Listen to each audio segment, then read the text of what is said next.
자카르타 연합의 아름다운 아침입니다. 다 함께 사도신경으로 신앙 고백하겠습니다.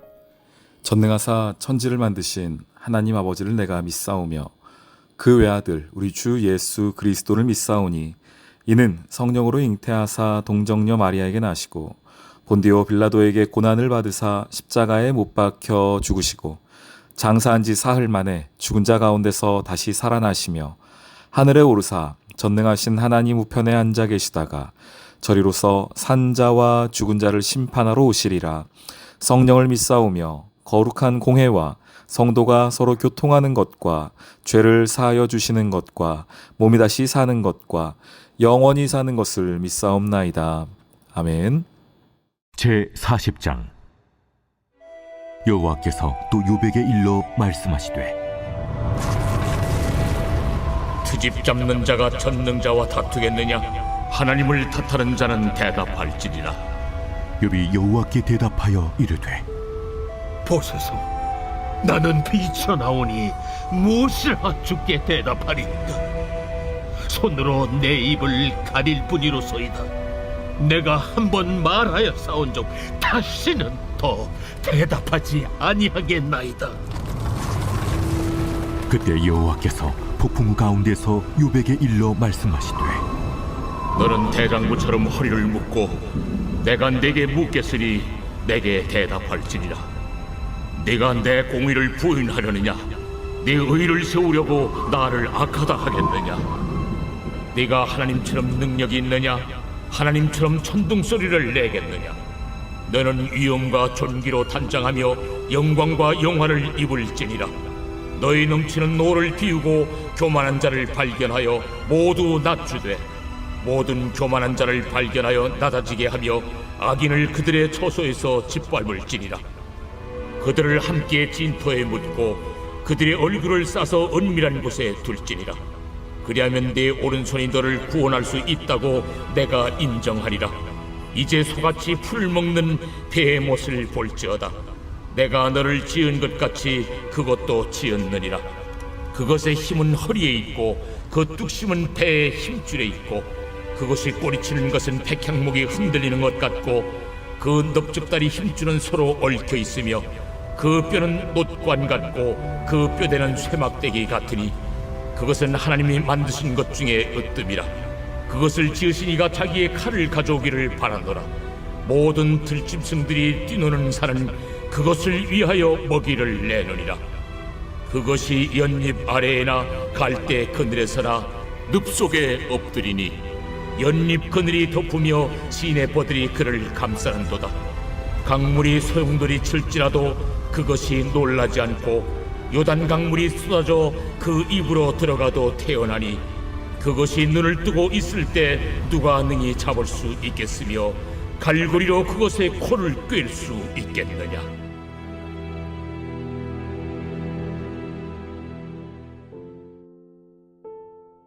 자카르타 연합의 아름다운 아침입니다. 12월 18일 월요일입니다. 오늘은 욥기 40장 말씀으로 이 하루를 시작하도록 하겠습니다. 계속해서 하나님께서 말씀해 주시는 내용이 진행되고 있습니다. 40장 1절과 2절 말씀인데요. 여호와께서 욥에게 일러 말씀하시되 트집 잡는 자가 전능자와 다투겠느냐? 하나님을 탓하는 자는 대답할지니라. 저희가 먼저 이 말씀을 딱 읽으면은 하나님께서 욥을 이렇게 생각하시는구나 라고 볼 수가 있죠. 욥을 트집 잡는 자, 전능자와 다투는 자, 하나님을 탓하는 자라고 보여집니다. 특별히 이 단어 자체가 주는 좀 부정적인 의미가 분명히 있습니다.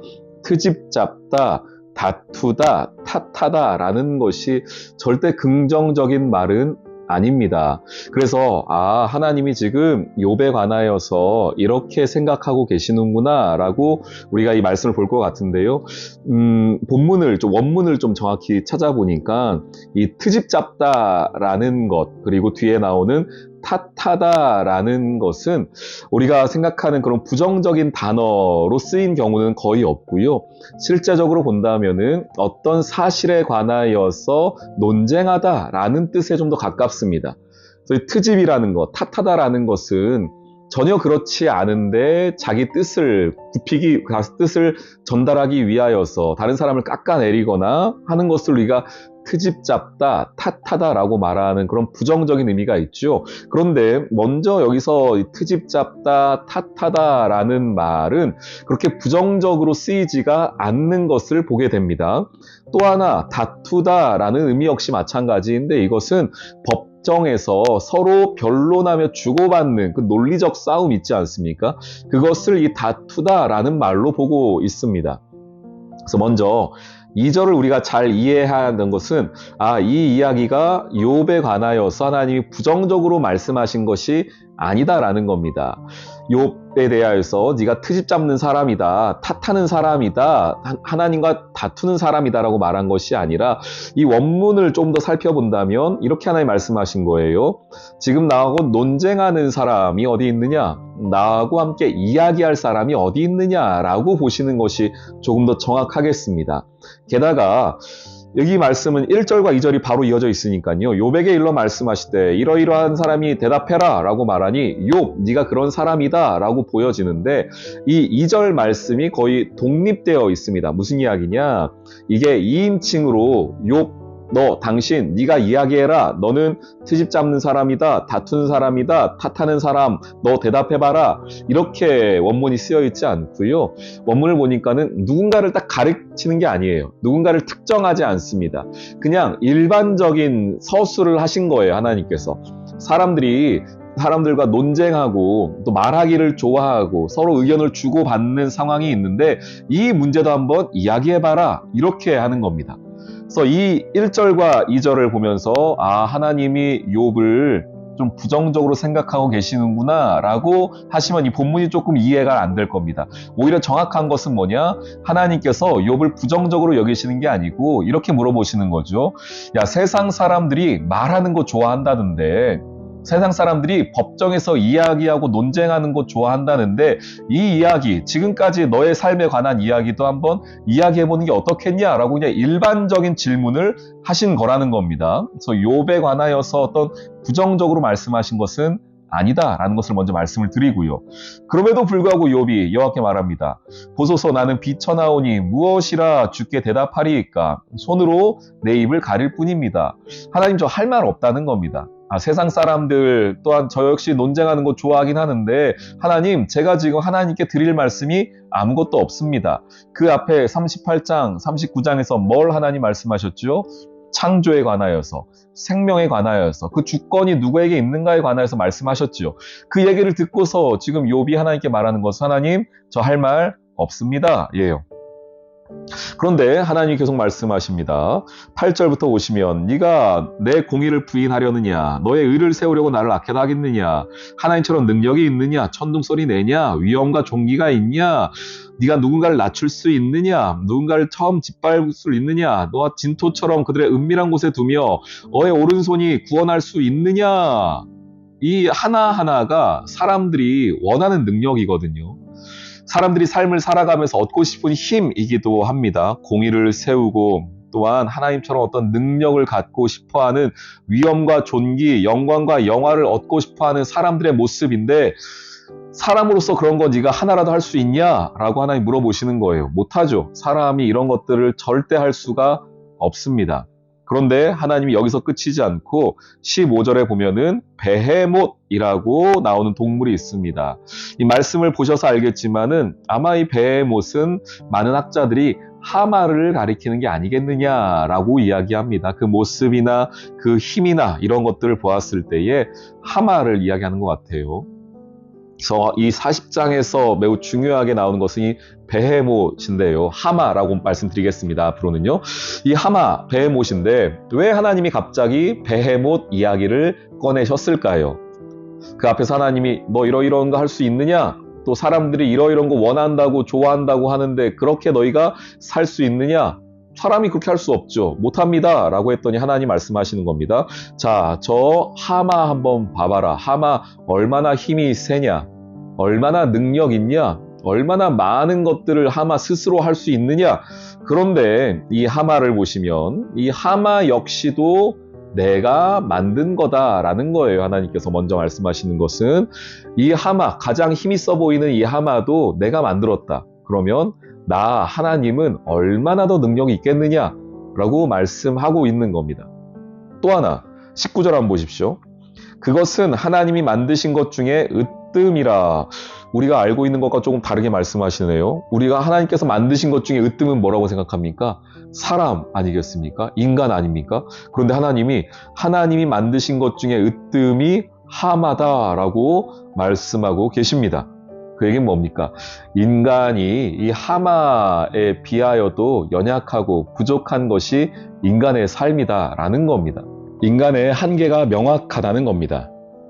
존재론적으로나 능력적으로나 말입니다. 그렇게 등장한 배의 못을 통하여 하나님 보여주시는 건 그거죠.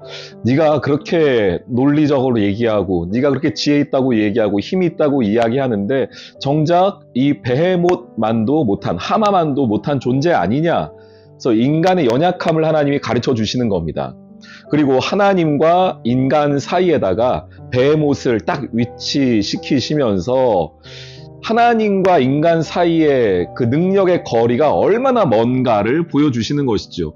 너는 하나님을 이야기하고 하나님과의 어떤 거리를 이야기하는데 정작 베헤못만도 하마만도 못한 능력 아니냐. 하마까지도 미치지 못하는 연약함이 너에게 있지 않느냐라고 말씀하시는 겁니다. 그래서 40장 전체를 통해서 하나님 계속 말씀하시는 것은 무엇이냐면 네가 어떤 존재인가를 묻고 계시고 깨닫게 하시는 겁니다.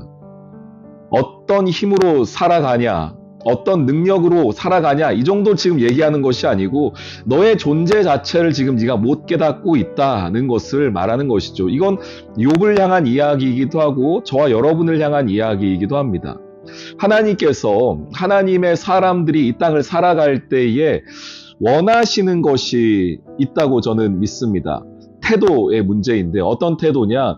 하나님, 저는 오늘 이 일을 또한 이 어떤 사건과 환경에서 살아갈 만한 힘이 없는 존재입니다 라고 고백하는 것이 저는 하나님이 요구하시는 성도의 태도라고 생각합니다.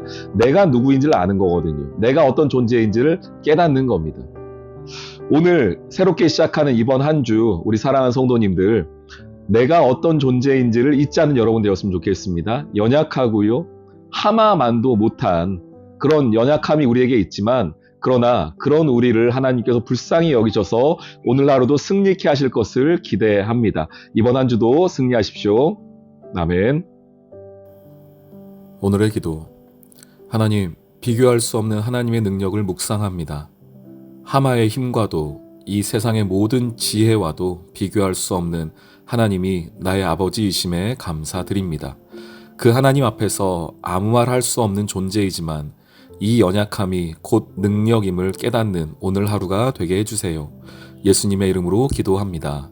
아멘.